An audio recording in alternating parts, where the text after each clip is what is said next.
दुनिया भर में ऑल्टर्स के आने पर जब सभी लोग अपने सबसे कीमती आइटम्स को सेक्रीफाइस कर रहे थे इस उम्मीद में कि उन्हें एक व्हाइट लाइट का रिवॉर्ड मिलेगा, तब मैंने एक स्पाइसी स्नैक का पैकेट ऑल्टर के बीच में फेंक दिया। आसपास के लोग मेरा मजाक उड़ा रहे थे, वो मुझे गरीब बोल रहे थे, लेकिन जैसे ही ऑल्टर अपने हाईएस्ट लेवल की रेड लाइट में बदला, उस रोशनी के बीच एक ऐसा मिथिकल आइटम निकला जो पहले कभी नहीं देखा गया था। क्योंकि मैंने एक यूनिक पावर जगाई है, आई ऑफ ट्रूथ, जो हर ऑल्टर के कनेक्टेड कोऑर्डिनेट्स और उसकी डिमांड देख सकती है। बस उसके डिमांड के हिसाब से सही आइटम चढ़ाने पर ऑल्टर से हाईएस्ट रिवॉर्ड मिल जाता है। किसी को नहीं पता था कि कुछ ही घंटों पहले मैं बस एक आम सा लड़का था जिसको उसकी एक्स गर्लफ्रेंड ने लूट लिया था। वो मेरे नए खरीदे हुए डियोर बैग को लेकर तुरंत एक मेबैक गाड़ी में बैठ गई थी। उसे जाता हुआ देखकर मुझे ऐसा लग रहा था कि जैसे आसमान गिरने वाला है, और अचानक से सच में आसमान से एक तेज आवाज आई और उसके तुरंत बाद अनगिनत ऑल्टर्स आसमान से गिरे और पूरी दुनिया आग की रोशनी में घिर गई। और अचानक से मेरी आंखों में चुभन सी हुई, और जब दोबारा मैंने आंख खोल के देखा तो पास वाले ऑल्टर पर एक ऐसी लाइन लिखी थी जो सिर्फ मैं देख सकता था। Altar number 666, connected coordinate endless Abish.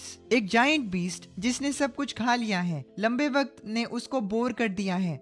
इस वक्त वो एक ऐसे खाने की तलाश में है जिसमें एक्सट्रीम टेस्ट और थ्रिल हो। तभी आसपास के लोग भी जमा हो गए। जब एक मोटे लड़के ने अपने हाथ की ब्रेड ऑल्टर में फेंक दी तो कुछ देर बाद ऑल्टर से एक सॉफ्ट सी व्हाइट लाइट निकली और फिर एक चमकता हुआ फ्रूट बाहर आया। ये सब देखकर उस मोटे लड़के की सांस तेज हो गई। बिना सोचे उसने वो फ्रूट अपने मुंह में डाल लिया। उसकी बॉडी का फैट तुरंत गायब हो गया और देखते ही देखते वो एक रिप्ड मस्कुलर गाय बन गया। ये देखकर बाकी के लोग कंट्रोल नहीं कर पाए और जल्दी जल्दी अपने सबसे कीमती आइटम्स ऑल्टर में फेंकने लगे, चाहे वो पैटिक फिलिपी घड़ी हो या सोने और हीरे। भीड़ इतनी पागल हो गई थी कि वो बिना कुछ सोचे समझे चीजों को अंदर फेंक रहे थे। ये सब देखकर मेरा दिमाग सुन पड़ गया, क्योंकि सिर्फ मुझे पता था कि ऑल्टर के पीछे वाला क्रिएचर सिर्फ एक एक्सट्रीम स्टिमुलेशन चाहता है। और मुझे ठीक से याद है कि एक बार एक दोस्त बाहर से एक डेथ स्पाइसी स्नैक लाया था जिसे कि मैंने बस चाटा था और 3 दिन तक मेरा बुरा हाल हो गया था। मैं टॉयलेट के अंदर ही फंसा रहा था। ये सब जानते हुए अब मैं सोचने लगा कि अगर एक ब्रेड के पीस से एक इनहेंसमेंट फ्रूट मिल सकता है तो अगर मैंने उस मॉन्स्टर की पसंद की चीज उसे दे दी तो मुझे क्या मिलेगा। ये सोचकर मैं भाग कर गया। मैंने अपना पूरा घर छान मारा और वो डेथ स्पाइसी स्नैक निकाल लिया। शांत होने के बाद मैं तुरंत बाहर नहीं गया बल्कि अपनी कंप्यूटर स्क्रीन ऑन करके न्यूज चेक करने लगा। मुझे पता चला कि सच में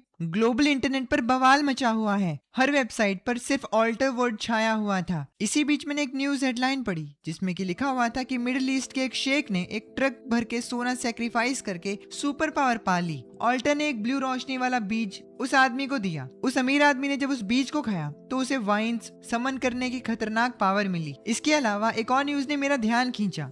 जापान का सेक्रीफाइस फेल हो गया था और 10 इविल स्पिरिट समन हो गई थी। एक केंडो मास्टर ने अपनी खानदानी तलवार सेक्रीफाइस की थी, पर रिवॉर्ड के तौर पर वहाँ एक ब्लैक स्मोक वाला डीमन निकल आया। फिलहाल जापान में भारी तबाही मची है। मॉन्स्टर को कंट्रोल करने के लिए आर्मी बुला ली गई है। मैं ये सब न्यूज देखकर डर रहा था। मुझे पता चला कि सेक्रीफाइस फेल होने पर डेंजरस डिजास्टर भी आ सकते हैं। इसीलिए ऑल्टर की डिमांड को एग्जैक्टली समझना बहुत जरूरी था। तभी अचानक से मेरा फोन वाइब्रेट किया। चाइना की गवर्नमेंट की इमरजेंसी नोटिस आई थी। इनिशियल रिसर्च से पता चला है कि इन मिस्टीरियस ऑल्टर्स में बड़ा रिस्क है और लिमिट भी है। एक ऑल्टर पर एक इंसान सिर्फ एक बार सेक्रीफाइस कर सकता है। हर इंसान दिन में सिर्फ 3 बार सेक्रीफाइस कर सकता है। साथ ही ऑल्टर्स के आने से एक अननोन एनर्जी पल्स निकली है जिससे दुनिया भर के सारे सीसीटीवी कैमरास खराब हो गए हैं। ये पढ़कर मेरे दिल में खुशी की लहर दौड़ गई। ये तो परफेक्ट मौका है। मैंने अपने फोन पर टाइम देखा, रात के 10 बज रहे थे। डेथ स्पाइसी स्नैक को पैक करके मैंने बिना सोचे समझे चुपचाप प्लाजा की तरफ निकल गया। वहाँ कोई नहीं था, सिर्फ सुबह के बचे हुए खराब आइटम्स पड़े थे। मैंने अपनी जेब से वो डेथ स्पाइसी स्नैक निकाला और फिर ध्यान से उसे ऑल्टर पर रख दिया। अचानक ऑल्टर में एक बड़ा बदलाव आया। एक रेड लाइट आसमान की तरफ निकली। देखते ही देखते पूरा शहर रेड लाइट में कवर हो गया। कुछ किलोमीटर दूर सड़क पर चलने वाले लोग भी इस भयंकर नजारे को देखकर डर गए। उसी वक्त मैंने देखा कि ऑल्टर पर एक काले रंग का बड़ा एग बन गया है। मैंने तुरंत उसे गले लगाया और बिना रुके वहां से गायब हो गया। इस वक्त देश के कैपिटल में एबनॉर्मल अफेयर्स ब्यूरो के हेडक्वार्टर्स में सायरन बज उठा। एक सीरियस चेहरे वाले आदमी ने पूछा, रिपोर्ट जनरल, हमारी इन्फो के मुताबिक हमने उस एरिया को ट्रेस कर लिया है। मैप पर जो लोकेशन दिख रही थी वो वही शहर था जहाँ मैं था, जियांग सिटी का वेस्ट डिस्ट्रिक्ट। इस एरिया को तुरंत एस क्लास ऑब्जर्वेशन जोन घोषित करो। जियांग सिटी ब्रांच को बताओ, किसी भी कीमत पर पता लगाओ कि वो रेड लाइट आखिर क्या थी। इस वक्त तक मैं भागकर घर आ चुका था। अपनी बाहों में उस बड़े एग को देखकर मैं कंफ्यूज था कि ये आखिरकार क्या चीज है। मैंने सोचा इसे तोड़कर गोल्डन फ्राइड राइस तो बना नहीं सकते थे, तो ये किस काम का है। अचानक एग के शेल पर अजीब से वर्ड्स बन गए। Abish demonic dragon egg, quality mythical. अंडा हैच होने के बाद एक अबिस डिमोनिक ड्रैगन पेट के रूप में मिलेगा। उसकी पावर गॉड्स को भी मार सकती थी। ये डिस्क्रिप्शन देखकर मैं बहुत ज्यादा खुश हो गया। जो लोग गेम खेलते हैं उन्हें पता है कि मिथिकल सभी कैटेगरीज में हाईएस्ट होता है। उस डेथ स्पाइसी स्नैक ने मुझे बिल्कुल भी निराश नहीं किया। तभी मुझे कुछ अजीब लगा। मेरी आंखें ऑल्टर के रिवॉर्ड आइटम को भी एनालाइज कर सकती थी। ये देखकर मैं थोड़ा हैरान हुआ। मैं भागकर वॉशरूम गया और मिरर में खुद को घूर कर देखने लगा। मिरर पे एक टेक्स्ट दिखा, आई ऑफ ट्रुथ, क्वालिटी यूनिक, हर चीज का कॉज एंड इफेक्ट देख सकती है। और तो और मेरी आंखें मुझे ऑल्टर को देखने पर उसके कनेक्टेड कोऑर्डिनेट और रिक्वायरमेंट दिखाती है। ऑल्टर से जुड़ी आइटम्स को देखने पर मुझे उनकी क्वालिटी, नाम, सब कुछ पता चलता है। ये जानकर मैं बहुत ज्यादा खुश हुआ। मुझे अपनी एबिलिटीज के बारे में सब कुछ पता चल चुका था। मैं खुद से बड़बड़ाता हूँ, मैंने नहीं सोचा था कि इन आंखों के इतने सारे यूजेस होंगे। अचानक मुझे पिछली न्यूज पोस्ट याद आई जहां बहुत से लोगों को अजीब लकड़ी या नॉर्मल से पत्थर मिले। उन्हें पता नहीं था कि उनका क्या यूज है, तो वेस्ट हो गए। पर मेरा केस बिल्कुल अलग है। मुझे बस एक बार उन चीजों को देखना है और मुझे सब इन्फो मिल जाएगी। फ्यूचर में हिडन जेम्स ढूंढना अब मेरे लिए पॉसिबल था। मैंने ड्रैगन एग को ब्लैंकेट में रखा, घड़ी में टाइम देखा, रात के 10:30 बज रहे थे। आज का दिन खत्म होने में सिर्फ 1.5 घंटा बाकी था। मेरे पास अभी भी 2 और सेक्रीफाइस चांसेस बाकी थे। ये सोचकर मैंने जरूरत की चीजें अपने बैग में डाल ली, जैसे मिंट ऑयल, लाइटर और एक फिलोसफी की बुक। इन्हें बाकी लोग कचरा समझते थे, पर मैंने इन्हें रख लिया। इनके साथ मैंने एंड में अपनी सेफ्टी के लिए एक फ्रूट नाइफ भी रख लिया था। तभी मेरी नजर टेबल पे रखे फोटो फ्रेम पर पड़ी। फोटो में शिया वेवेक बड़ी खुशी से मुस्कुरा रही थी। ये सोचकर कि इसे रखने का कोई फायदा नहीं है, मैंने फोटो को जेब में डाल लिया ताकि फेंक सकूं। घर से निकलकर मैं सीधा वेस्ट सिटी के अबैंडन फैक्ट्री एरिया में गया। वो जगह काफी टाइम से बंद थी और वहां का रास्ता कॉम्प्लेक्स था, जो एक्शन लेने के लिए बेस्ट जगह थी। तभी अचानक मेरा फोन बजने लगा। कॉल करने वाला कोई और नहीं, मेरी एक्स गर्लफ्रेंड शिया वाई वाई थी। मैंने सीधा कॉल को कट किया, ब्लॉक करके डिलीट भी कर दिया। उसी वक्त 5 स्टार होटल में शिया वाई वाई जैंग यांग के साथ थी। उसे लगा था कि मैं अभी भी अपने टूटे फूटे रेंट के घर में उदास बैठा हूँगा, पर नेक्स्ट सेकंड ही मैंने कॉल कट कर दिया। ये देखकर मेरी एक्स गर्लफ्रेंड के अंदर गुस्से की एक आग सी जल उठी। वो सोचने लगी जिस लूजर को उसने छोड़ा था उसकी हिम्मत कैसे हुई कॉल काटने की। उसके साथ जैंग यांग था, जो कि उसकी बात सुनकर उससे पूछता है, क्या हुआ बेबी। बस एक सिंपल से सवाल ने शिया वाई वाई का सारा गुस्सा शांत कर दिया। अपने सामने वाले आदमी को देखकर वो बहुत खुश थी, क्योंकि वो आसानी से हजारों के बैग्स और लाखों की वॉच दिला सकता था उसे। आज के टाइम में ये बेस्ट सेक्रीफाइस आइटम्स थे, और सच्चा प्यार या वादे इन फायदों के सामने सब बेकार थे। आखिर उसने मेरा दिया हुआ डियोर बैग सेक्रीफाइस किया था, जिससे ऑल्टर से कमाल की ग्रीन लाइट निकली, और उसके अगले 2 सेक्रीफाइस में भी लक के तौर पर ग्रीन लाइट ही आई थी। इन सब से लग रहा था कि वो इस न्यू एरा की डेस्टिनी की रानी है। पास बैठा जैंग यांग भी शिया वेवे का ख्याल रख रहा था, पर उसकी आंखों में एक चालाकी थी। उसने पहले बस थोड़े पैसे खर्च करके मजे लेने का सोचा था, पर उसे पता नहीं था कि इस औरत की किस्मत इतनी अच्छी होगी कि इसे लगातार 3 बार ग्रीन लाइट मिलेगी। इसीलिए जैंग यांग सोचने लगा इसे अपने पास रखने से शायद बाद में फायदा हो। दूसरी तरफ मैं उस अबैंडन फैक्ट्री एरिया में पहुंच चुका था। मुझे रात 12 बजने से पहले 2 सही ऑल्टर ढूंढने थे, वरना मौका वेस्ट हो जाता। थोड़ी ही दूर चलकर मुझे एक ऑल्टर दिखा, altar number 25091, connected coordinate scrap machinery spirit. एक मैकेनिकल इंप जिसे कचरा जमा करना पसंद है। उसे बॉटल के कैप से काफी ज्यादा लगाव है। ये इन्फॉर्मेशन देखकर मैंने अपना सर हिलाया। एक कचरा चुगने वाला मैकेनिकल इंप, ये कोई अच्छी चीज क्या ही देगा। फिर मैं थोड़ा आगे बढ़ा, तब एक और ऑल्टर सामने आया, ऑल्टर नंबर 18472, कनेक्टेड कोऑर्डिनेट सूखा तालाब। एक मरने वाली फिश स्पिरिट जो आखिरी बार मीठा पानी पीना चाहती थी। लेकिन इस ऑल्टर से भी मैं सेटिस्फाइड नहीं हुआ, और मैं तब तक चलता रहा जब तक कचरे से भरी नैरो स्ट्रीट में नहीं पहुंच गया, ये कंफर्म करके कि कोई वहां नहीं है। मैंने उस ऑल्टर पर फोकस किया, altar number 4444, connected coordinate tragedy theatre. एक ट्रेजेडी ड्रामा की हीरोइन जो स्टेज पर हमेशा घूमती रहती है।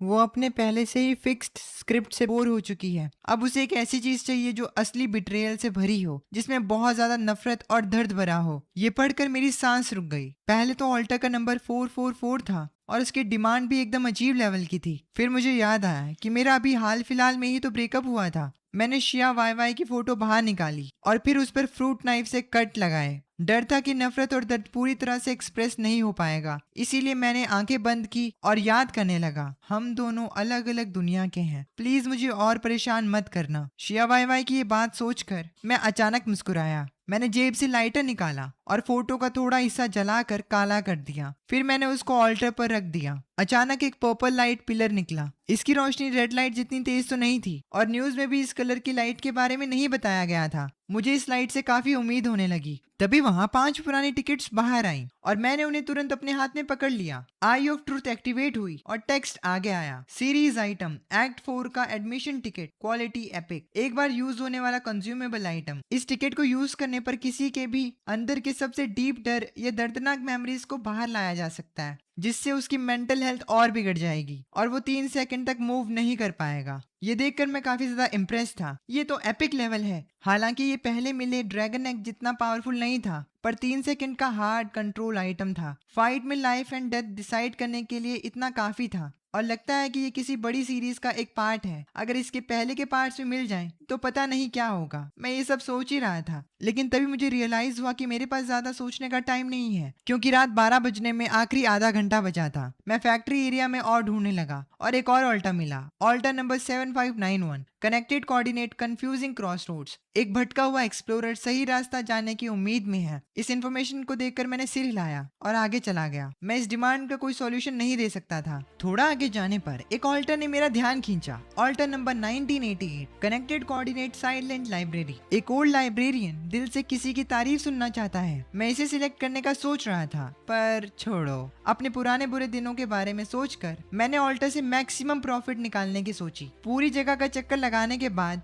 आखिरकार एक बड़ा वर्कशॉप मिला, जिसके अंदर अजीब तरीके से एक ऑल्टर खड़ा था, ऑल्टर नंबर 101010। नंबर देखकर मुझे ज्यादा फर्क नहीं पड़ा, पर अगले ही पल समझ आ गया कि ये नंबर एक्चुअली एक बाइनरी कोड है। अजीब टेक्स्ट बाहर आया, connected coordinate logic starting point. एक सुपर एआई जो खुद का कॉन्शियसनेस बनाने वाला है। वो सभी कॉम्प्लेक्स कैलकुलेशन जानता है, पर फिर भी एक पैराडॉक्स समझ नहीं पा रहा। इंटेलिजेंट क्रिएचर उन क्वेश्चंस के बारे में क्यों सोचते हैं जिनका सर्वाइवल से कोई लेना देना नहीं। उसे इस यूजलेस विजडम का एक सैंपल चाहिए। मैंने तुरंत डिसाइड किया कि यही सही है और बैग से एक बुक निकाली। बुक का नाम था बीइंग एंड नथिंगनेस, जो कि एक एग्जिस्टेंशियल फिलॉसफी बुक थी। ये बुक ऑल्टा के दिमाग से एकदम मैच करती थी। बुक को ऑल्टा पर रखने के बाद एक तेज आवाज आई, जिसे सुनकर मुझे लगा कि मेरे कान फटने वाले हैं। हवा में भी एक इलेक्ट्रॉनिक वायर जलने की बदबू आने लगी। मैं डर गया, क्या मैंने इसके अंदर का सीपीयू जला दिया? अचानक एक गोल्डन लाइट ऊपर आसमान में निकली। पूरा वर्कशॉप गोल्डन रोशनी में था। मेरा दिल जोर जोर से धड़कने लगा। किसने सोचा था कि कुछ ही घंटों में मैं रेड, पर्पल और गोल्डन 3 ऐसी रोशनियां इकट्ठी कर ली हैं जो इंटरनेट पर भी किसी ने नहीं देखी थी। अचानक पीछे से एक ठंडी और जानलेवा फीलिंग आई। तेज रोशनी में मैंने एक काली परछाई को देखा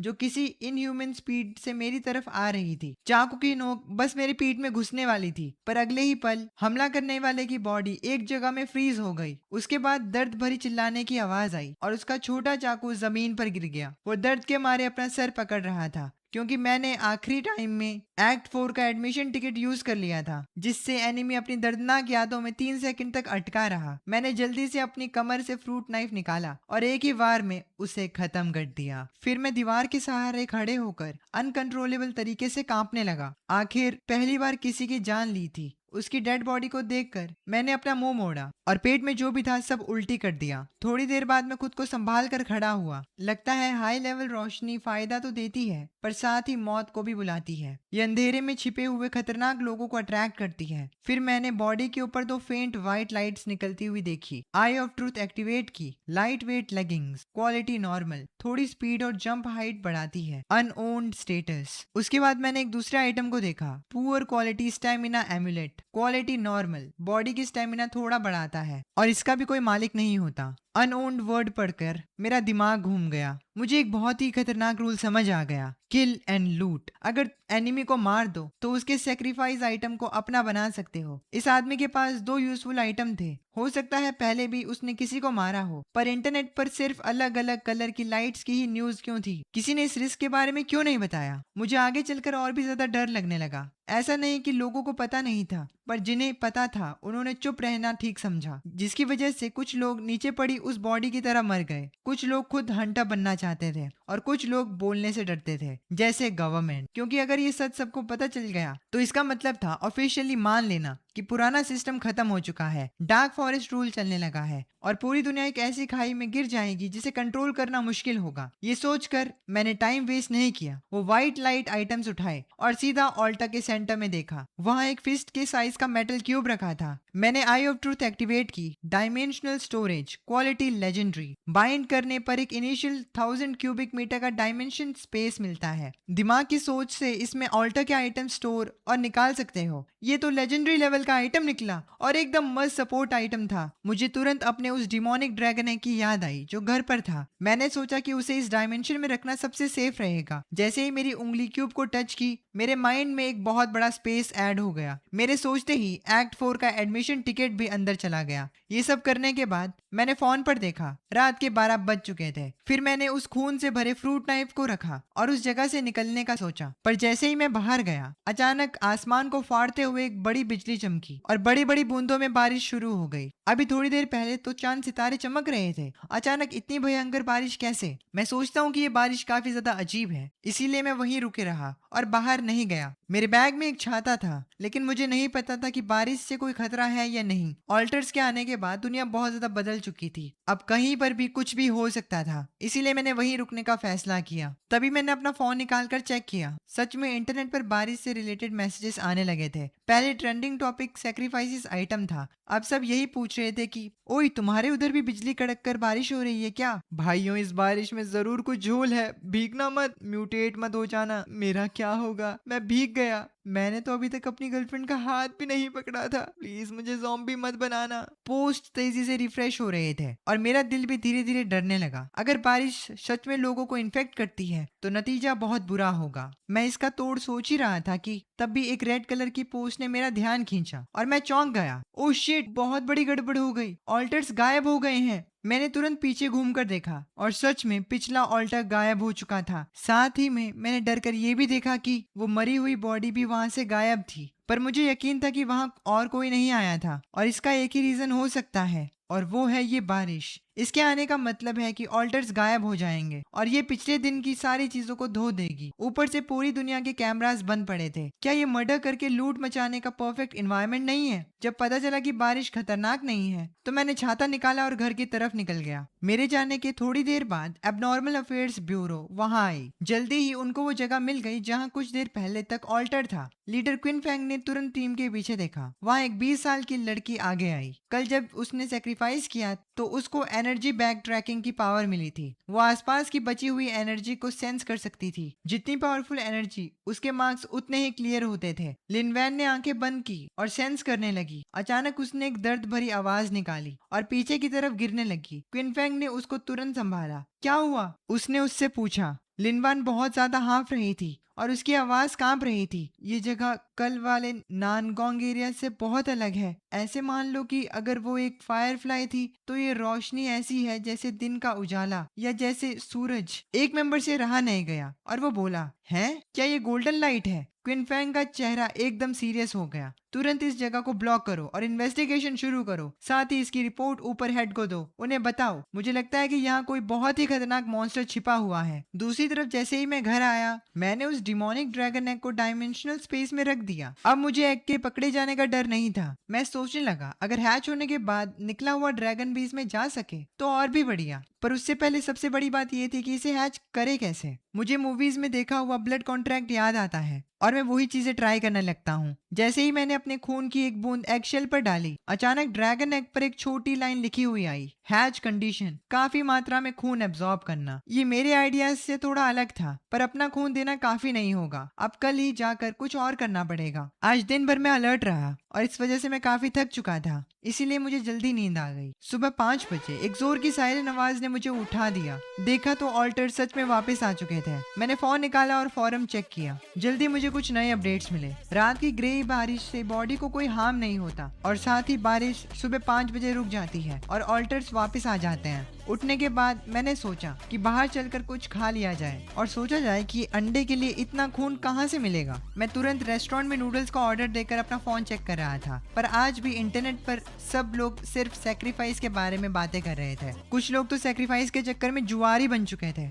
जब मैं अपने नूडल्स खा रहा था तभी मैंने बगल में दो आदमियों की बात सुनी। एक आदमी एकदम अजीब सा सस्पेंस बनाकर बोला, बाहर लोगों को देखो, इनको बस सेक्रीफाइस का फितूर चढ़ा है, अपने पुराने एंटीक और ज्वेलरी किसी जुआरी की तरह दे रहे हैं, पर एक इम्पोर्टेंट चीज भूल गए हैं। दूसरा आदमी ये सुनकर बड़ा क्यूरियस हुआ। ये बात सुनते ही मेरे दिमाग में एक जोर की बिजली कड़की। मुझे याद आया कि फूड प्रोसेसिंग में मीट होता है और वो कहाँ से आता है? स्लॉटर हाउस से। मैंने सोचा कि अगर मैं कोई स्लॉटर हाउस खरीद लूं तो खून वाली प्रॉब्लम सॉल्व हो जाएगी। मैं जल्दी से अपने घर वापस आया और कंप्यूटर पर सर्च करने लगा। ऑल्टा इफेक्ट की वजह से कई फैक्ट्रीज बिक रही थी। जल्दी से मैंने एक पोस्ट पकड़ी। उसमें लिखा था, वेस्ट सिटी आउटस्किट का छोटा स्लॉटर हाउस पर्सनल रीजंस की वजह से जल्दी बेचना है, प्राइस नेगोशिएबल है। मैंने बिना सोचे उस पर कॉल लगाया। तुरंत उस आदमी के साथ मिलने का टाइम फिक्स कर लिया। कॉल रखने के बाद मैंने बैंक अकाउंट का बैलेंस देखा और उन्हें देखकर मैं सोचने लगा, ये पैसे शायद दूसरे लोगों के लिए ऑल्टर पर सेक्रीफाइस करने के भी काम ना आए, पर इससे अभी मेरा ड्रैगन का घोंसला मिल सकता है।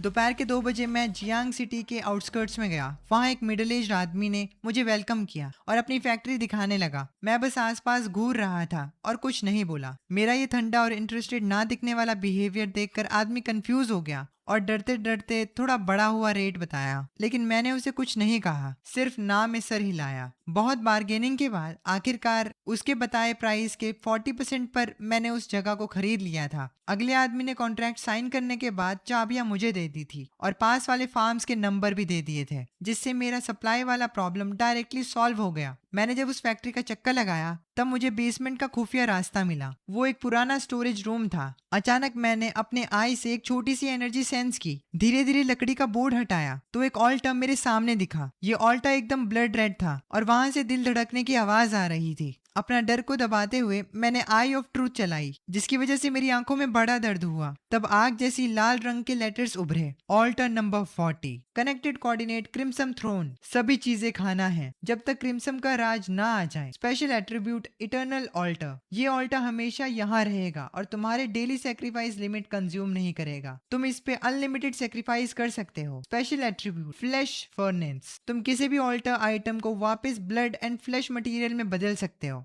मैं उस ऑल्टर को देखकर काफी ज्यादा हैरान हो गया। वो ऑल्टर मेरे अब तक का सबसे छोटे नंबर वाला ऑल्टर था और ये हमेशा यही रहेगा। सबसे डेंजरस बात थी कि इस पे सेक्रीफाइसेस लिमिट नहीं है और ये जगह मेरी एक प्राइवेट प्लेस थी। मैंने सोचा कि अगर एक बार ये ऑल्टर सेटअप बन जाए तो वो यूजलेस आइटम्स अब ब्लड एनर्जी पावर एलिमेंट्स बनाएंगे जो कि मेरे फिजिक को बढ़ाएंगे। मैं इसको चेक करने के लिए रुक नहीं पाया। आखिर मेरे पास कल रात का ऑल्टर रिवॉर्ड था। जब मैंने वो पुअर क्वालिटी स्टेमिना एम्यूलेट अंदर डाला तब ऑल्टर के बीच में से एक पुराने स्टाइल की छोटी ग्लास बॉटल निकली जिसके अंदर थोड़ा सा काला लिक्विड था। आई ऑफ ट्रूथ चलाने पर डिटेल आई, name original blood, quality normal. इसे पीने के बाद तुम्हारा blood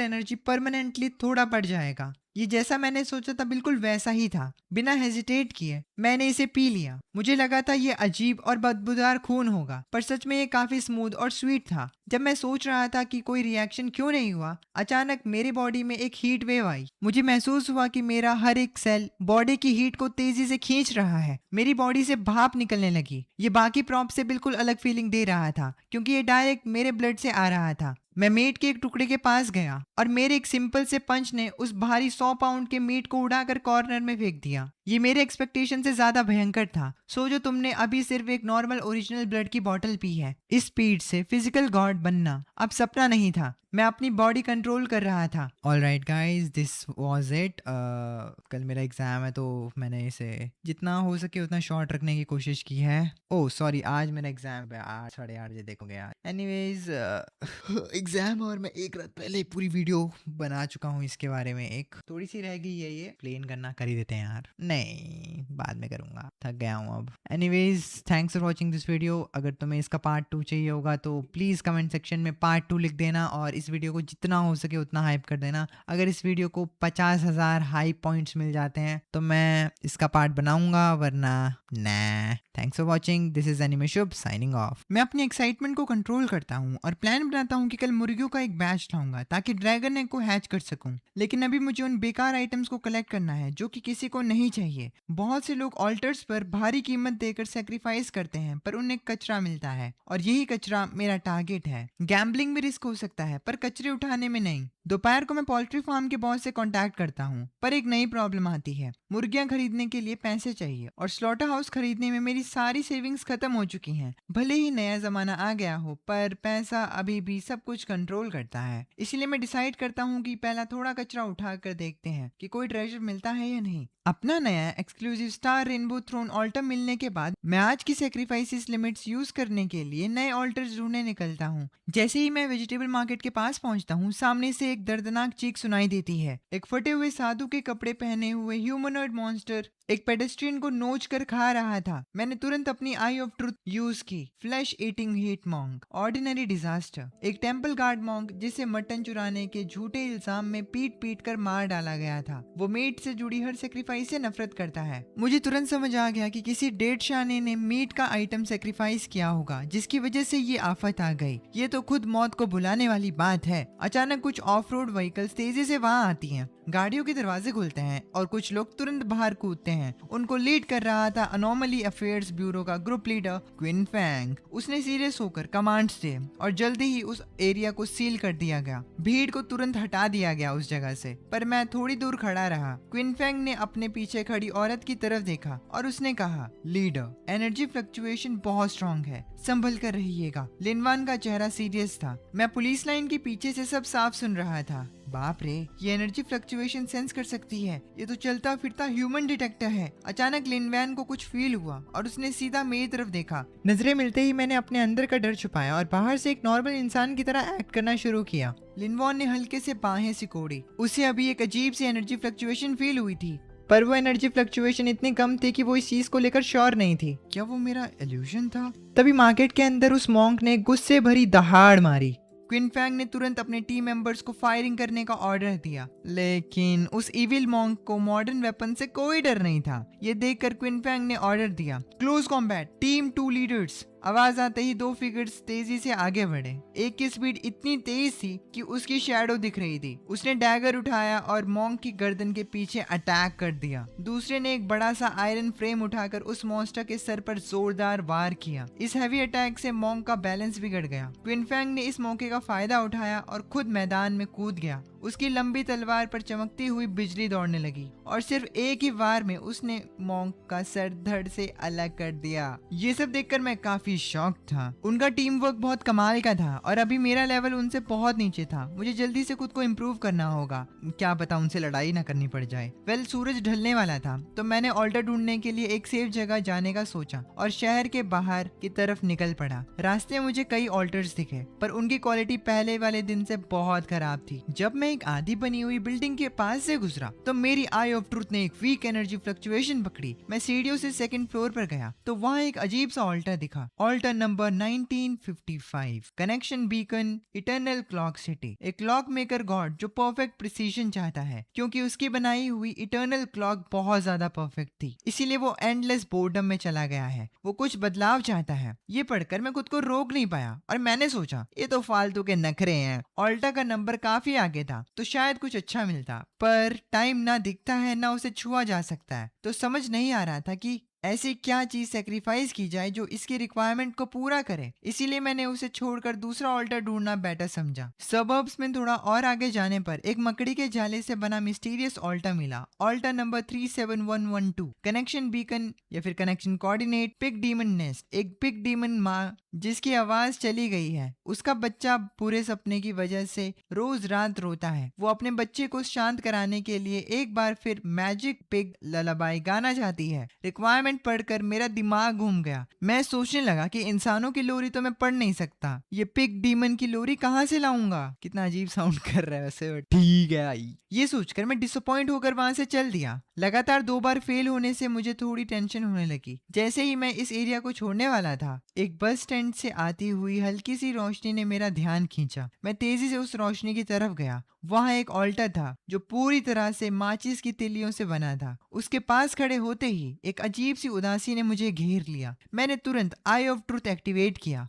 alter number 23333, connection beacon, snowy street corner. बर्फ के तूफान के बीच एक माचिस बेचने वाली छोटी सी बच्ची, वो बहुत कंफ्यूज और उदास है क्योंकि उसे समझ नहीं आ रहा कि रास्ते से गुजरने वाले लोग अब उसकी माचिस क्यों नहीं खरीद रहे, उन्हें वो क्यों नहीं चाहिए। डिस्क्रिप्शन पढ़कर मुझे विश्वास नहीं हुआ। ये कैरेक्टर और ये सैड बैकग्राउंड, ये तो द लिटिल मैच गर्ल वाली कहानी है। क्योंकि इस स्टोरी में पहले पढ़ चुका था तो मुझे इसके बारे में पता था। मैं सोचने लगा, फेरी टेल्स भी अब पैरेलल डायमेंशन बन गए हैं क्या? मैं चौंक गया था। खैर, हैरानी अपनी जगह, इस ऑल्टर का शायद कोई हल हो सकता है। थोड़ा सोचने के बाद मैंने अपनी नई खरीदी हुई लाइटर निकाली और उसे उस मैचस्टिक वाले ऑल्टर पर रख दिया। जमाना आगे बढ़ रहा है, अगर तुम ट्रेंड के साथ नहीं चलोगी तो तुम्हारी माचिस कैसे बिकेगी। जैसे ही मैंने ये कहा, ऑल्टर में अचानक हलचल हुई। एक आवाज आई और ऑल्टर के अंदर से एक पर्पल लाइट तेजी से निकली। मैंने तुरंत ऑल्टर के रिवॉर्ड को देखा। वहाँ हवा में एक हथेली के साइज का मैच बॉक्स तैर रहा था।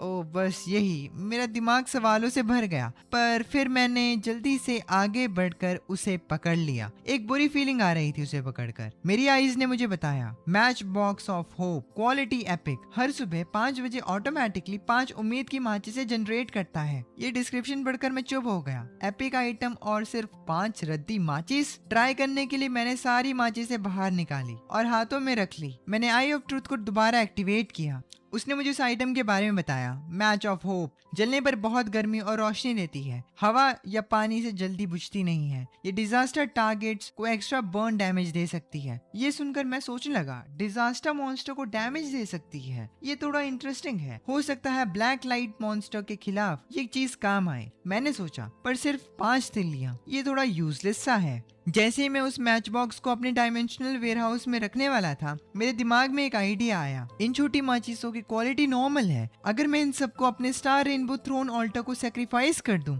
तो मैं रोज फ्री में 5 बॉटल ओरिजिन ब्लड पा सकता हूँ। ये सोचते ही मैं अपनी खुशी कंट्रोल नहीं कर पाया। इस थ्योरी को अभी चेक करना जरूरी था। मैं तुरंत स्लॉटर हाउस की तरफ भागा। 20 मिनट बाद मैं वहां पहुंच गया। मैं जल्दी से स्टार रेनबो थ्रोन के पास गया, एक माचिस निकाली और ऑल्टर के बीच में रख दी। मैंने सांसें रोक ली थी। मैं बस ऑल्टर को ही देखे जा रहा था। अगले ही पल वही पुराना नजारा दिखा। एक डार्क रेड कलर का खून हवा में कंडेंस होने लगा। ये ओरिजिन ब्लड था। मैं अंदर ही अंदर झूम उठा। मैच बॉक्स ऑफ होप और स्टार रेनबो थ्रोन का ये कॉम्बिनेशन तो एक ओपी बग निकला। मैं तुरंत समझ गया कि मुझे बिना किसी रिस्क के एंडलेस फायदा होने वाला है। अब बाकी बची माचिसों को सेक्रीफाइस करने के बाद मेरे पास 5 बॉटल ओरिजिन ब्लड आ गया। उन्हें पीने के बाद मुझे लगा जैसे खून उबल रहा है और पूरी बॉडी गर्म हो गई। कुछ मिनट बाद मैं इस नई पावर से एडिक्टेड हो गया। मैंने फोन पर टाइम देखा। आज का दिन खत्म होने में सिर्फ 2 घंटे बचे थे। मेरी आज की आखिरी 2 सेक्रीफाइस अटेम्प्ट्स वेस्ट नहीं होनी चाहिए थी। मेरे दिमाग में दोबारा उस इटर्नल क्लॉक मेकर ऑल्टर का ख्याल आया और मैं अब उस ऑल्टर के बारे में सोचने लगा। कुछ टाइम सोचने के बाद मुझे समझ में आया, उस ऑल्टर का नंबर स्टार्टिंग का था और वो टाइम से रिलेटेड था।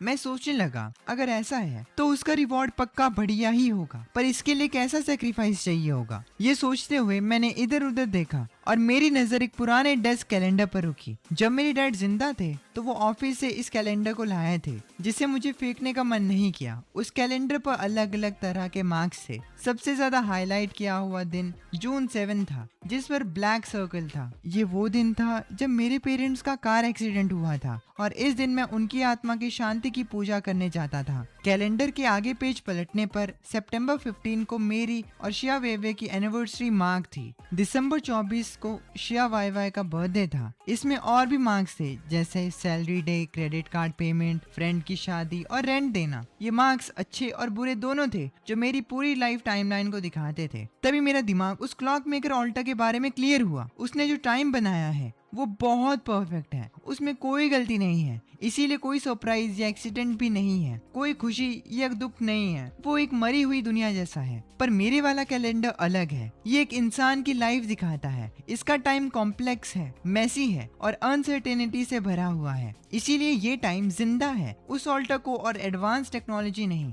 बल्कि टाइम का एक अलग एक्सपीरियंस चाहिए। ये सोचकर मैं सीधा उस क्लॉक मेकर ऑल्टर की तरफ चल दिया। वहां पहुंचकर मैंने वो कैलेंडर निकाला और बहुत रिस्पेक्ट से ऑल्टर के बीच में रख दिया और मैं बोलने लगा, परफेक्ट टाइम में कोई लाइफ नहीं होती, पर ये टाइम जो पछतावे से भरा है और एक इम्परफेक्ट लाइफ को रिकॉर्ड करता है, यही असली जिंदा टाइम है। ये बदलाव तुम्हें पसंद आएगा। मेरे बोलते ही ऑल्टर पर रखा कैलेंडर गायब हो गया। ऐसा लगा जैसे टाइम रुक गया हो और बस आसपास दुनिया शांत हो गई। अचानक एक गोल्डन रोशनी निकली जिसने पूरी बिल्डिंग को दिन की तरह रोशन कर दिया। उन अनगिनत जिंदगी के मोमेंट्स किसी फास्ट फॉरवर्ड होती फिल्म की रील की तरह मेरी आंखों के सामने तेजी से घूमने लगे। उसी वक्त एक antique looking pocket watch altar के बीच में हवा में तैरने लगी। मैंने तुरंत आई ऑफ ट्रुथ यूज किया। Destiny pocket watch, quality legendary, normal इंसान से कई गुना ज्यादा रिएक्शन और जजमेंट टाइम देती है ये घड़ी। डिस्क्रिप्शन पढ़कर मेरा दिमाग खराब हो गया। क्या फायदा है यार। पर जैसे ही मैंने उस पॉकेट वॉच को हाथ में पकड़ा, एक बहुत ही मिस्टीरियस फीलिंग आने लगी। तब मुझे रियलाइज हुआ कि मैं कितना बेवकूफ था। ये पॉकेट वॉच कोई नॉर्मल स्ट्रेंथ या स्पीड नहीं दे रही थी, बल्कि ये मेरे मूवमेंट्स और अवेयरनेस को बढ़ा रही थी। इससे मैं अपनी बढ़ी हुई एनर्जी और ताकत को परफेक्टली यूज कर सकता था। सेफ रहने के लिए मैंने उस पॉकेट वॉच को अपने डायमेंशनल वेयरहाउस में रख दिया। पर तभी मैंने नोटिस किया कि उसका असर कम नहीं हुआ, वो अभी भी काम कर रही थी। आगे से अगर कोई पीछे से अटैक करे तो मैं बिना किसी एक्स्ट्रा आइटम के आराम से काउंटर अटैक कर सकूंगा।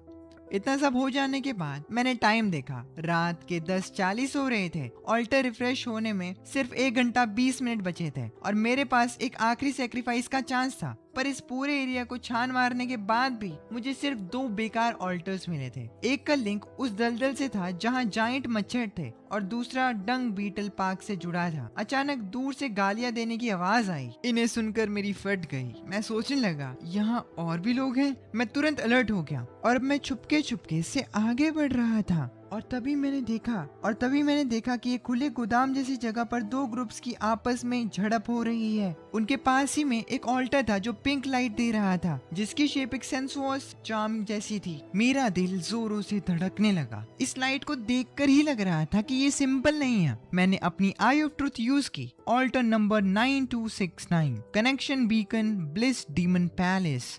एक बैटल हार्डन सक्यूबस क्वीन जो नॉर्मल प्लेजर से कंप्लीटली नंब हो चुकी है।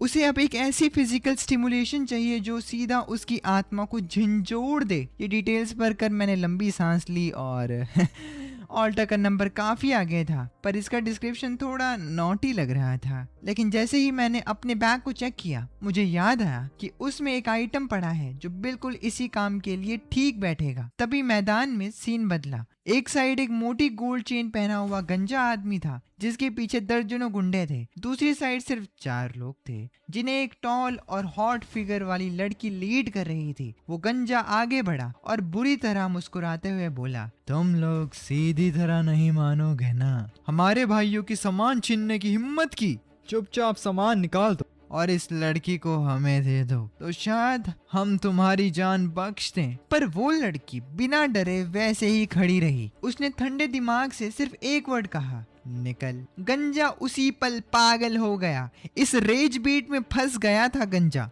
और अब वो अपने आदमियों से कहता है, भाइयों टूट पड़ो इस पर। जैसे ही वो दर्जनों गुंडे अजीब आवाजें निकालते हुए आगे बढ़े, उस लड़की के ग्रुप के 4 लोगों ने तुरंत डिफेंस पोजीशन ले ली। लड़की के हाथ में डैगर था और उसने गुंडों पर अटैक किया। बाकी लोगों का लेवल भी ठीक था। एक बड़ा बॉडी बिल्डर जैसा आदमी स्टील की पाइप को ऐसे घुमा रहा था जैसे हवा का तूफान हो। बाकी 2 लोअर बॉडी पर अटैक कर रहे थे। अपने गुंडों को पिटता देखकर गंजा गुस्से में चिल्लाया और उसने पूरी ताकत से एक किक उस बॉडी बिल्डर पर मारी। जिसकी वजह से वो बॉडी बिल्डर दूर जा गिरा और उसके सर से खून निकलने लगा। इस गंजे के आने से फाइट का बैलेंस बिगड़ गया। लड़की के ग्रुप वाले एक एक करके जमीन पर गिरने लगे। जल्द ही गंजे ने उस लड़की को एक कंटेनर के कोने में घेर लिया। लड़की ने हार नहीं मानी, बल्कि उसकी आंखों में एक खतरनाक चमक थी। सब मारो! गंजे को लगा कुछ गड़बड़ है और उसने पीछे हटने का चाहा, पर लड़की ने एक मीट बॉल को अपने हाथों में कुचल दिया। एक काला धुआं पूरे एरिया में फैल गया और उसमें से एक 3 मीटर लंबा मॉन्स्टर निकला। Oh shit, black monster! गुंडे ये देखकर डर के मारे जम गए। पर इससे भी ज्यादा डरावना सीन अगले ही पल हुआ। मॉन्स्टर के आते ही उसने सीधा पलटकर उस बॉडी बिल्डर, जो कि लड़की का ही आदमी था, उसको 2 टुकड़ों में फाड़ दिया। गंजा ये देखकर डर से कांपने लगा। ये पागल है, ये औरत पागल है, ये तो अपने बंदों को ही मार रही है। गुंडे जान बचाकर भागने लगे, पर मॉन्स्टर ने एक तरफा कत्लेआम शुरू कर दिया। मैं साइड में खड़े रहकर ये सब गौर देख रहा था। ये लड़की सच में बहुत खतरनाक है। वहां से निकलने के लिए उसने सबको मौत के घाट उतारने का प्लान बनाया। ये तो चलता फिरता टाइम बॉम्ब जैसा था। कुछ ही देर में वहां सिर्फ वो गंजा ही बचा था, जो भागने की कोशिश कर रहा था। पर मॉन्स्टर ने एक ही जंप में उस गंजे को अपने नीचे दबा लिया। कुछ मिनट्स बाद वो ग्राउंड एक नर्क बन गया।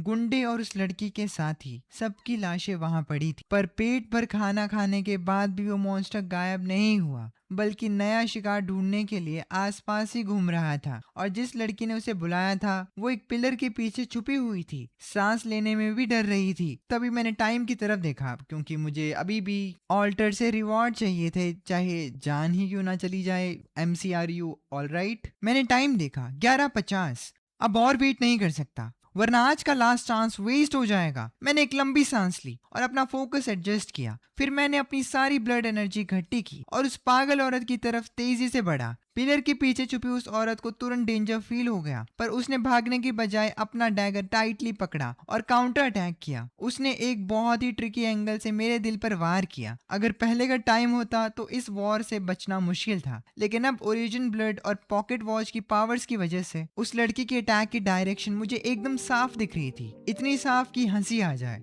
मैं पहले से ही जानता था कि मेरे डॉज करने के बाद उसकी अगली मूव क्या होगी। मैं हल्का सा साइड हुआ और उस लड़की का वार खाली गया। उसके दोबारा अटैक करने से पहले मैंने अपने चाकू से उसके एक हाथ पर कट लगा दिया और फिर तुरंत दूसरे हाथ पर भी। औरत के दोनों हाथ इंस्टेंटली बेकार हो गए और वो चीखते हुए भीख मांगने लगी। बात करके सॉल्व करते हैं ना भैया। पर मेरी आंखों में कोई दया नहीं थी। आखिरकार इसने मुझे भैया कैसे बोल दिया। I mean, ये नहीं बोलता वो, बट सही लग रहा था। अगर अटैक किया है तो गेम खत्म करना ही होगा, मैंने सोचा। फिर मैंने अपना फ्रूट नाइफ सीधा उसके गले की तरफ चलाया। इस अटैक से बचना इम्पॉसिबल था, पर जैसे ही चाकू उसकी गर्दन को छूने वाला था, उसने एक चीख मारी और पैंग! इस आवाज के साथ वो अचानक एक ब्लड मिस्ट में ब्लास्ट हो गई। मेरा चाकू हवा में ही चला गया। धुआं हटने के बाद वो औरत वहां से गायब थी, उसकी परछाई तक नहीं दिखी। मैं शॉक रह गया। वो मेरी आंखों के सामने से गायब हो गई थी। वो मरी नहीं, बल्कि मेरे सामने से भाग गई। लेकिन ऐसा कैसे हो सकता है? ये किस टाइप की अजीब पावर है? मैं ये चीज सोचने लगा। मुझे लगा था कि आज रात तो मैं उसे पक्का निपटा दूंगा, पर इस दुनिया के राज बहुत ही गहरे हैं। ऐसी जान बचाने वाली ट्रिक तो मैंने कभी सुनी ही नहीं थी। कितना ही टाइम हुआ था वैसे इन ऑल्टर्स को आए हुए, क्या मतलब है यार। पर मुझे एक चीज पता थी कि वो लड़की जल्दी वापस आने की हिम्मत तो नहीं करेगी। तभी हवा की आवाज के साथ एक दहाड़ ने मेरा ध्यान तोड़ा। वो ब्लैक लाइट मॉन्स्टर मुझे देख चुका था। जैसे ही उसके पंजे मुझ पर पड़ने वाले थे, मैं थोड़ा पीछे हटा और उसका वार खाली चला गया। उसके मिस होने के गैप का फायदा उठाते हुए मैंने अपने फ्रूट नाइफ से उसकी टांग पर कट लगा दिया। मॉन्स्टर को बहुत दर्द हुआ और उसने तुरंत काउंटर अटैक किया, पर उसके अटैक मुझे स्लो मोशन में दिख रहे थे।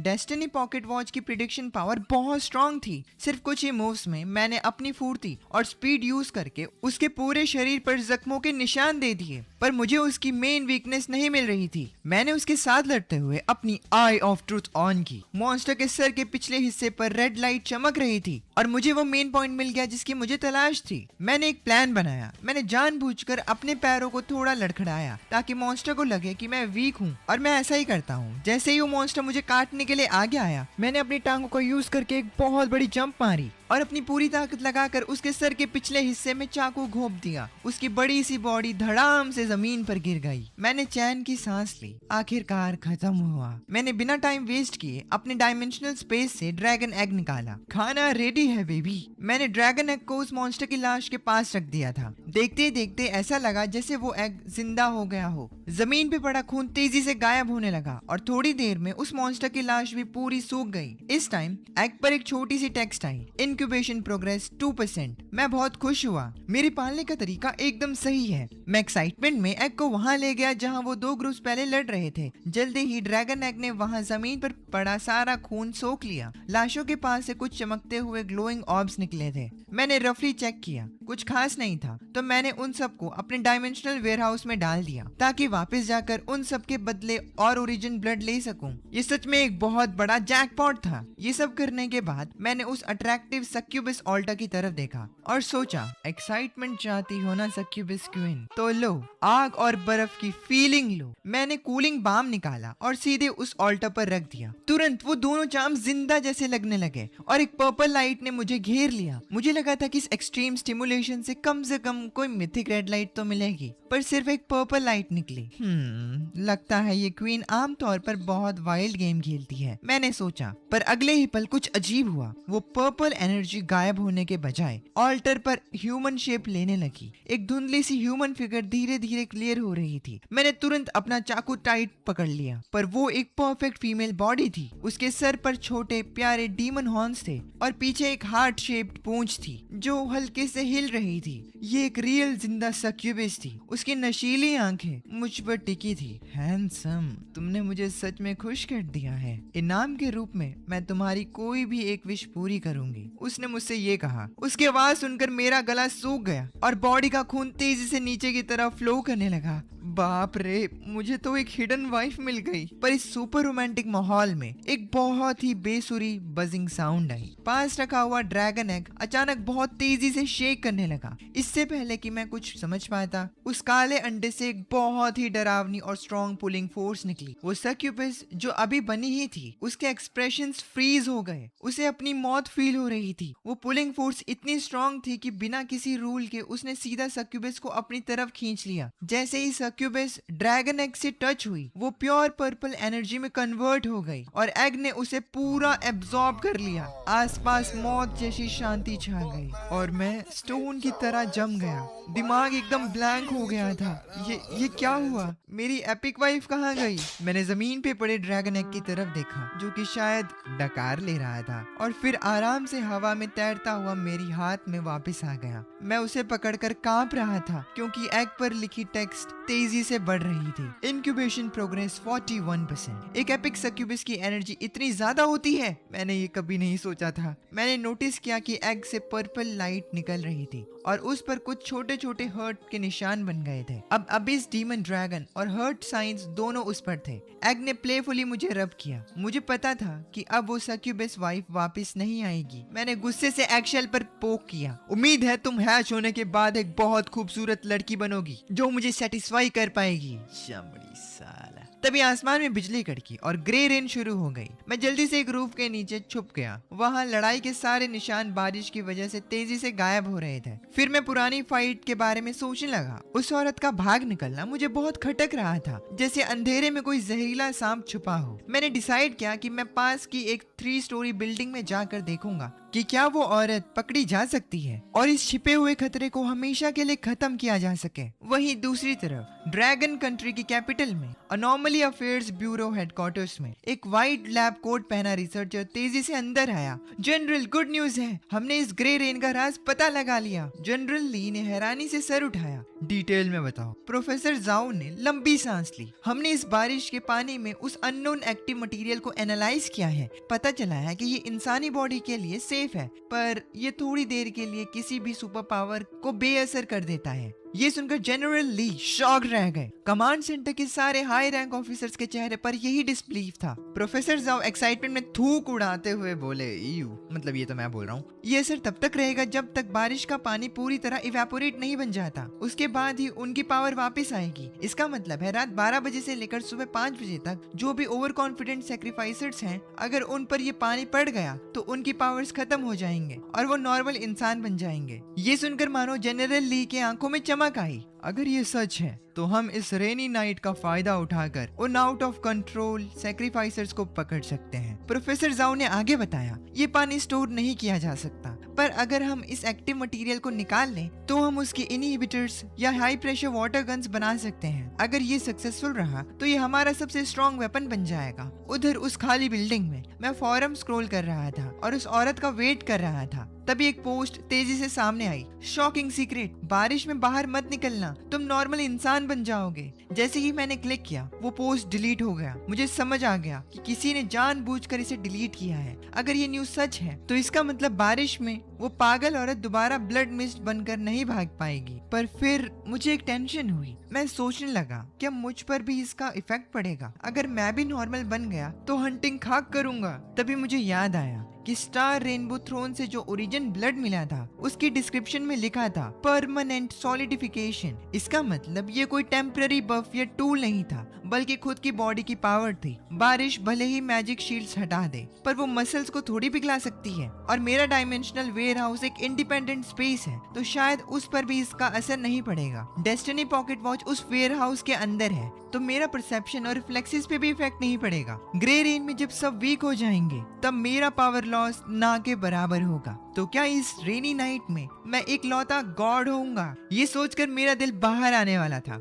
इस बात को अभी चेक करना जरूरी था। मैंने उस ग्रे रेन में खड़े होने का डिसाइड किया जिससे सब डरते थे। और जब मैं ग्रे रेन में खड़ा हुआ, मेरी मुस्कान एक लोडेड गन से भी खतरनाक लग रही थी। ये बारिश सभी सुपर पावर्स को जीरो बना सकती है, पर उस ओरिजिन ब्लड को नहीं, जो मेरी बॉडी को हमेशा के लिए मजबूत कर चुका था। जब बाकी सुपर ह्यूमंस वीक हो रहे थे, तब उस रात मैं ही अकेला सबसे पावरफुल था। मीनवाइल वो औरत जिसने मेरी डरावनी पावर देखी थी, वो ब्लड मिस्ट की वजह से बचकर अपने विला पहुंच चुकी थी। उसके ये बुरे हाल देखकर कुछ ब्लैक सूटेड बॉडीगार्ड्स घबरा गए। एक बटलर दौड़ता हुआ आया। उसने उससे पूछा, मैडम आपको इतनी चोट कैसे आई? ईडा और बाकी लोग कहाँ हैं? उस लड़की का नाम यान रोक से था। उसकी आंखों में डर था। वो सब खत्म हो गए। मैं भी उस अनजान आदमी के हाथों मरने वाली थी। वो बहुत पावरफुल है। उसके बाद उसने बटलर से एक आर्टिस्ट बुलवाने को कहा ताकि वो मेरा फेस ड्रॉ करवा सके। उधर मैं स्लॉटर हाउस वापस पहुंचा और अपने कलेक्ट किए हुए वाइट क्वालिटी आइटम्स को स्टार रेनबो थ्रोन ऑल्टर में डाल दिया। ये सारे नॉर्मल टूल्स उस ग्रे रेन में वैसे भी यूजलेस हो जाते, तो उन्हें अपने खुद के ओरिजिन ब्लड से रिप्लेस करना बेटर था। 4 और बॉटल्स ओरिजिन ब्लड मिलने के बाद मैंने उन्हें पी लिया और अपने रूम में आकर सीधा हो गया। सुबह 5 बजे मैं टाइम पर उठा। कल रात को मैंने पोल्ट्री फार्म के बॉस के साथ डील कंफर्म कर ली थी। जब पूरी 500 मुर्गियां यूज हो चुकी थी तो ड्रैगन नेक का इंक्यूबेशन प्रोग्रेस 42.3% तक पहुंच गया। इतने कम परसेंटेज को देखकर मैं सोचने लगा, बाप रे, 500 मुर्गियों से सिर्फ 1.3% बढ़ा।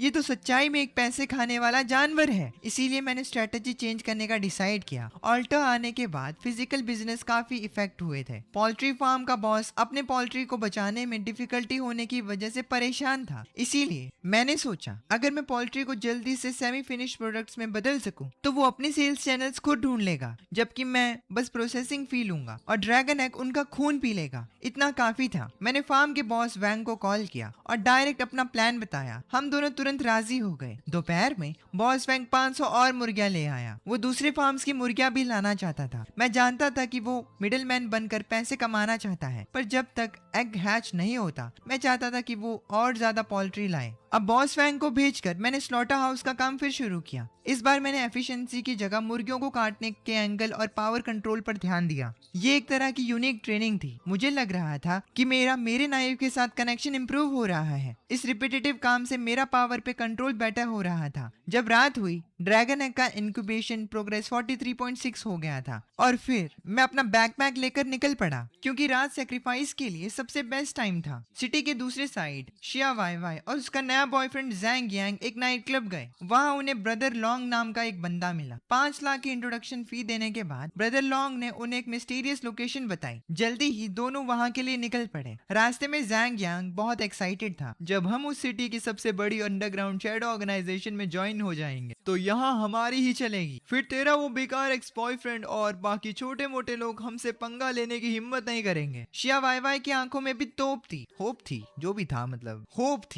उम्मीद। वो कहने लगी, पता नहीं वो लूजर कहाँ सड़ रहा होगा, उसकी इतनी हिम्मत की उसने मुझे ब्लॉक कर दिया। पिछले कुछ दिनों से तो एक मैसेज तक नहीं आया। वहीं दूसरी तरफ मैं ऑल्टर ढूंढने निकला था और अचानक मुझे एक चीख आई। अभी मैं अपने दिन के सबसे बुरे टाइम से गुजरा था। एक ऑल्टर से मुझे सिर्फ एक ब्लू क्वालिटी आइटम मिला था, विंड वॉकर बूट्स। ये बूट्स स्पीड बढ़ाते हैं पर रेनी नाइट्स में किसी काम के नहीं रहते। वापस आकर मैंने सोचा इनको भी स्टार रेनबो थ्रोन में दे दूंगा और देखूंगा कैसा ओरिजिन ब्लड मिलता है। रात को लगभग 11 बजे एक छोटी नदी के पास मुझे कुछ चमकता हुआ दिखा। पास जाने पर पता लगा कि ये एक अजीब सा ऑल्टर था जिसके लेफ्ट और राइट साइड अलग थे। ऑल्टर के लेफ्ट में एक रेड लाइट निकलती हुई फायर फिनिक्स बनी थी। राइट साइड में एक डल सी ब्रोकन स्वॉर्ड रखी थी। मैंने तुरंत आई ऑफ ट्रुथ ऑन की तो पता चला कि दोनों ऑल्टर्स आपस में जुड़े हुए थे और बीच में एक हल्की सी एनर्जी थी। मैं सोचने लगा ऐसे ट्विन ऑल्टर्स भी होते हैं। जैसे जैसे मैं ऑल्टर्स के बारे में पढ़ रहा था मेरी हैरानी बढ़ रही थी क्योंकि दोनों की हिस्ट्री काफी बड़ी थी। Fire phoenix alter number 7766 connection beacon 9 heavens immortal realm. Genius girl Nalan Ran बहुत परेशान थी। 3 साल पहले उसके मंगेतर श्याओ हुओ की कल्टीवेशन पावर खत्म हो गई थी। इस वजह से उसके फैमिली एल्डर्स उसे शादी तोड़ने पर मजबूर कर रहे हैं। वो अभी रास्ते पे खड़ी सोच रही है कि उसे क्या करना चाहिए। और राइट वाले ऑल्टर की इन्फो भी उतनी ही शॉकिंग थी। Alter number 66776 connection beacon 9 heavens immortal realm. Genius boy Xiao Huo अपनी शक्तियां अचानक बंद होने की वजह से टॉप मोस्ट पोजीशन से गिरकर एक यूजलेस लूजर बन गया है जिसे सब हेट करते हैं। वो इस प्रॉब्लम से निकलना चाहता है पर कोई उसकी मदद करने वाला नहीं है। इन्फॉर्मेशन पढ़ने के बाद मेरा दिल जोरों से धड़कने लगा। रैन और हुओ ये स्टोरी आगे कैसी जाएगी मुझे बहुत अच्छे से पता है क्योंकि ये भी एक फिक्शनल कहानी है जिससे कि मैंने पढ़ रखा है। अब पर्दे के पीछे वाले मास्टरमाइंड के रूप में मुझे क्या करना चाहिए? अगर मैं रैन को मैरिज ब्रेक करने से रोक दूं तो शायद हुओ को वो डेस्परेशन नहीं मिलेगी जो उसका चीट एक्टिवेट करने के लिए जरूरी है। सिंपल मतलब है कि अगर रैन अपने सो कॉल जिससे वो शादी करने वाली है उसको अभी रोक देगी या फिर उसके साथ भाग के शादी करेगी या कुछ भी करेगी तो वो बंदा मजबूत नहीं बन पाएगा। तो उसे मजबूत बनाने के लिए जो स्टोरी का प्लॉट है कि उनकी शादी टूटेगी ही टूटेगी, उसे कंटिन्यू करने वाले हैं हम लोग। ऐसा हुआ तो मुझे कोई अच्छा रिवॉर्ड नहीं मिलेगा तो मुझे स्टोरी के प्लॉट के हिसाब से ही चलना होगा और सही टाइम पे आग लगानी हो। भले ही रैन टोटली हार्टलेस ना हो पर वो अपनी फैमिली के प्रेशर में आकर शादी तोड़ने का मन बना रही है तो इस मैरिज को बुरी तरह टूटने दो। श्याओ हुओ को टोटल डिस्ट्रक्शन वाले रास्ते पर डालो ताकि रिवॉर्ड मैक्सिमम मिले। जल्दी से मैंने एक पेपर और पेन निकाला और उसमें आग लगाने वाली बातें लिखी। मैंने लिखा रैन एक फीनिक्स भला ऑर्डिनरी चिड़ियों के साथ कैसे रह सकती है? कल्टीवेशन का रास्ता बहुत कठिन है, वो अब तुम्हारे साथ नहीं चल सकता। अगर तुम्हें टॉप पर पहुंचना है तो तुम्हें रिश्ते तोड़ने ही पड़ेंगे। फिर मैंने वो पेपर फीनिक्स ऑल्टर पर रख दिया। एक पल में ऑल्टर से एक सॉफ्ट एनर्जी निकली और पेपर गायब हो गया। ऑल्टर पे एक लाइट स्क्रीन बन गई। उसमें दिखा कि रैन भारी दिल से सांस ले रही थी। उसने हुओ को दिया हुआ लव टोकन जोर से पकड़ा था।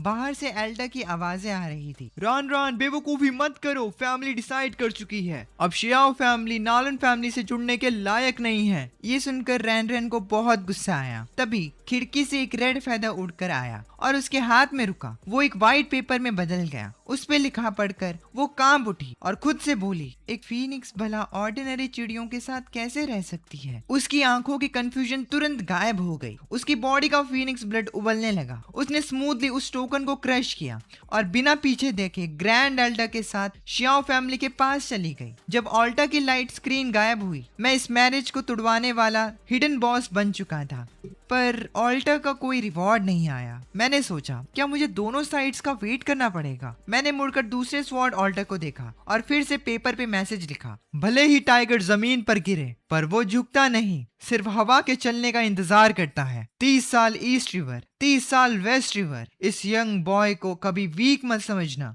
ये लिखने के बाद मेरा ब्लड उबलने लगा और सीधा सर चढ़ने लगा। मैंने तुरंत वो नोट दूसरे ऑल्टर पे रख दिया। एक जोर की आवाज आई। इस बार का लाइट स्क्रीन पहले से भी इंटेंस था। स्क्रीन में शाओ फैमिली के मेन हॉल का एटमॉस्फेयर बहुत ही डिप्रेस्ड और टेंस था। रान रान की आंखों में ठंडक थी। शाओ फैमिली, मैं इस शादी को तोड़ती हूँ। एक मेंढक एक स्वान को खाने का सपना देख रहा था। आगे से हमारी फैमिली की हॉलीगल का रास्ता रोकने की कोशिश मत करना। वहाँ खड़े सभी लोगों की हंसी सुनकर हुओ ने डिसाइड कर लिया कि वो इस बेइज्जती का बदला सबसे लेकर रहेगा। उसने वहां कॉन्फिडेंट खड़ी रान रान को देखा और कहा, ठीक है, आज मैं तुझे डिवोर्स देता हूँ। आज के बाद मेरा तुझसे कोई रिश्ता नहीं। उसके बाद हुओ पीछे वाले पहाड़ पर चिल्ला रहा था। जैसे ही वो टूटने वाला था, मेरा लिखा हुआ नोट आसमान से गिरा और सीधा उसके फेस पे चिपक गया। वो शॉक में पड़ गया। उसने कागज खोला जिसमें बिल्कुल मिडिल स्कूल वाली सिंड्रोम जैसी बातें लिखी थी। 30 साल ईस्ट, 30 साल वेस्ट। एक लड़के को कभी पुअर मत समझना। ये नोट पढ़कर हुओ की बॉडी जोरों से कांपी। उसके दिल के अंदर आग जो बुझने वाली थी वो अचानक से भड़क उठा। मेरी डेस्टिनी मेरे हाथों में है, आसमान के नहीं। मैं शिया हुओ यहाँ खत्म नहीं हूँगा।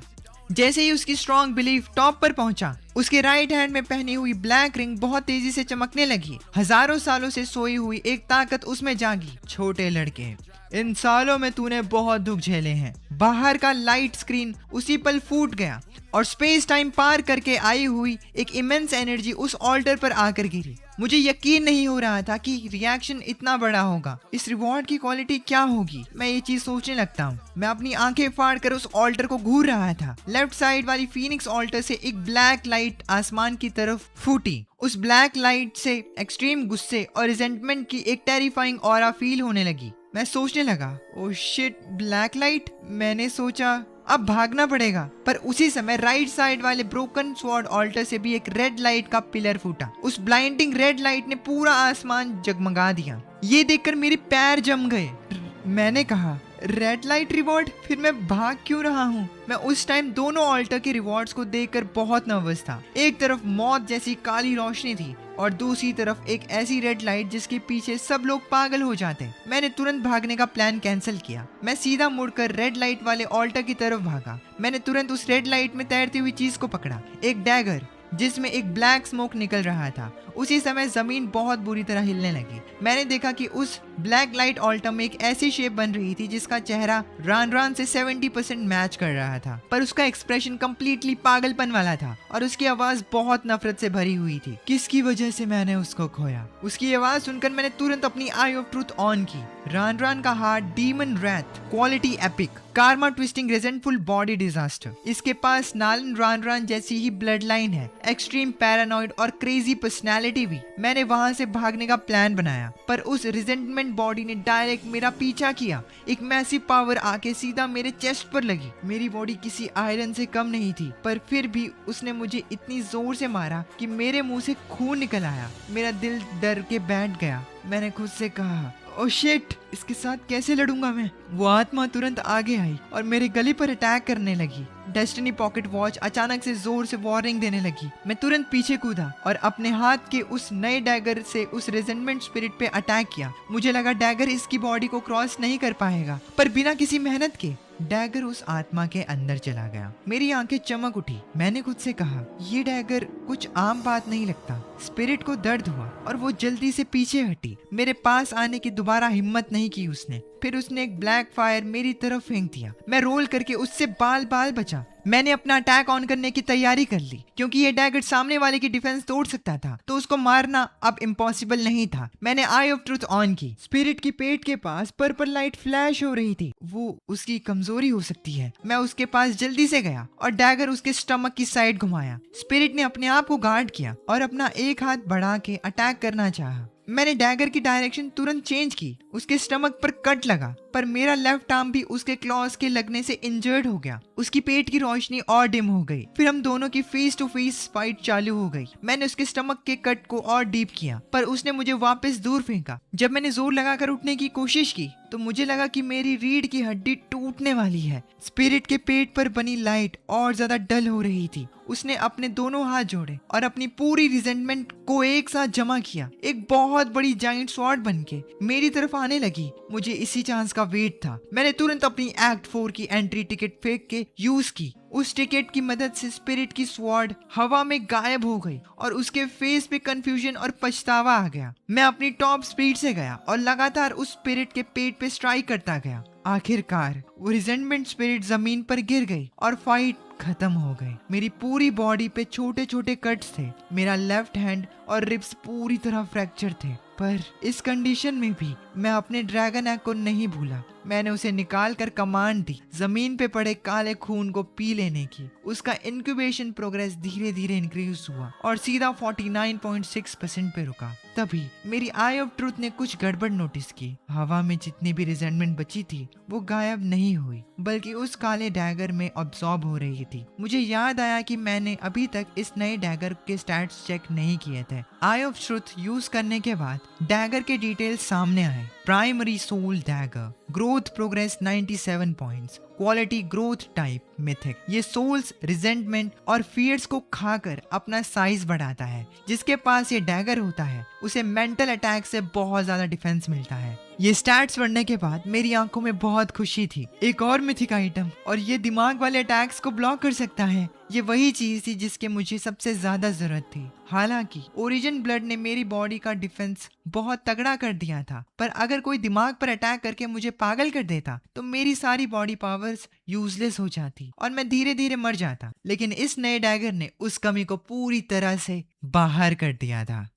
Alright guys, this was the completion of this novel। और मतलब नॉवल की एनिमेशन, नॉवल तो बहुत बड़ी है वैसे ये, बट अगर तुम्हें ये वीडियो पसंद आई तो प्लीज़ चैनल को सब्सक्राइब कर देना एंड इस वीडियो को हाइप कर देना, ताकि अगर इसकी मुझे एनिमेशन और मिलती है तो मैं उसे भी तुम्हारे लिए एक्सप्लेन कर दूं। एंड या थैंक्स फॉर वॉचिंग। प्लीज़ इस वीडियो को हाइप कर देना और कमेंट कर देना प्लीज़ इस पे। Thanks for watching. मैं मिलता हूँ तुमसे नेक्स्ट वीडियो में। तब तक के लिए अपने फैमिली का ख्याल रखना। This is anime Shubh signing off.